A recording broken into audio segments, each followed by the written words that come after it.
Welcome to civil topics. ఈరోజు మన topic వచ్చేసి బెండ్ డిడక్షన్. అంటే ఈ బెండ్ డిడక్షన్ అనేది చాలాసార్లు మీరు చాలా చోట్ల మీరు చూసే ఉంటారు, వినే ఉంటారు.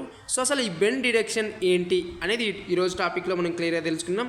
సో ఇప్పటి వరకు మన ఛానల్ ఏమైనా సబ్స్క్రైబ్ చేసుకోకుంటే సబ్స్క్రైబ్ చేసుకోండి ప్లీజ్, దయచేసి. అండ్ లైక్ చేసి మీ ఫ్రెండ్స్ అండ్ మీ ఫ్యామిలీ మెంబర్స్కి మన ఛానల్ని షేర్ చేయండి. సో డైరెక్ట్గా టాపిక్లోకి వెళ్ళిపోదాం. బెండ్ డిడక్షన్ అంటే ఏంటంటే, ఫర్ సపోజ్ ఒక బార్ ఉందనుకోండి, ఆ బార్ని మనం బెండ్ చేసే టైంలో ఆ బార్ యొక్క లెంత్ అనేది ఇంక్రీజ్ అవుతుంది బెండ్ వచ్చినప్పుడు.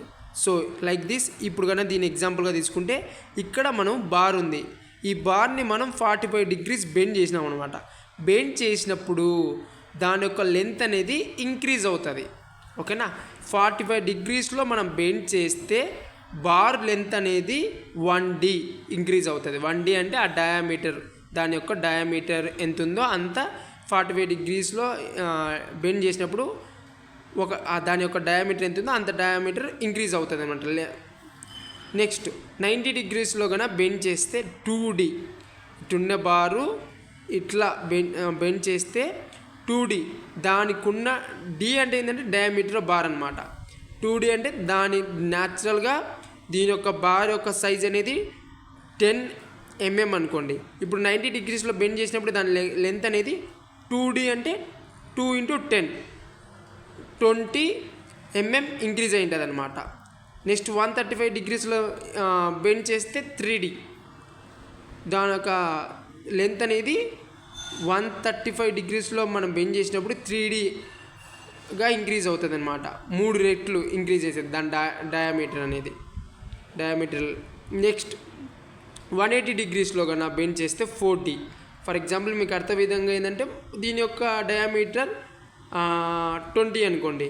ఇప్పుడు మనం 180 degrees బెండ్ చేసినాం కాబట్టి ఇక్కడ ఈ లెంత్ అనేది ఎంత ఇంక్రీజ్ అయి ఉంటుంది? 4D. D అంటే డయామీటర్ దీని యొక్క మామూలుగా అజంప్షన్ మనం ఏమనుకున్నాం, 20 mm అనుకున్నాం. ఇక్కడ D ప్లేస్లో 20 వేస్తే 4 × 20 80 mm ఇంక్రీజ్ అవుతుంది ఇక్కడ మాత్రం. ఇక్కడ నుంచి అప్పుడు మనము. సో ఈ టాపిక్ అనేది, ఈ బెండ్ డిడక్షన్ అనేది ఎప్పుడు ఉపయోగపడుతుంది అంటే, మనం స్టిర్రప్స్ టైంలో ఎస్పెషల్లీ ఖచ్చితంగా ఉపయోగపడుతుంది. అలాంటి టైంలో మనం స్టిరప్స్ని లెంత్ క్యాలిక్యులేట్ చేసే టైంలో ఈ బెండ్ డిడక్షన్ అనేది తీసివేయాలన్నమాట. యాడ్ చేసుకోకుండా మైనస్ చేసుకోవాలన్నమాట, డిడక్ట్ చేయాలన్నమాట. సో అట్ ద టైంలో ఈ టాపిక్ అనేది డెఫినెట్గా ఉపయోగపడుతుంది. సో ఈ టాపిక్ కనుక మీకు నచ్చినట్టయితే సబ్స్క్రైబ్ చేసుకోండి, మన ఛానల్కి లైక్ చేసి మీ ఫ్రెండ్స్ అండ్ ఫ్యామిలీ మెంబర్స్కి షేర్ చేయండి. ఇలాంటి మరిన్ని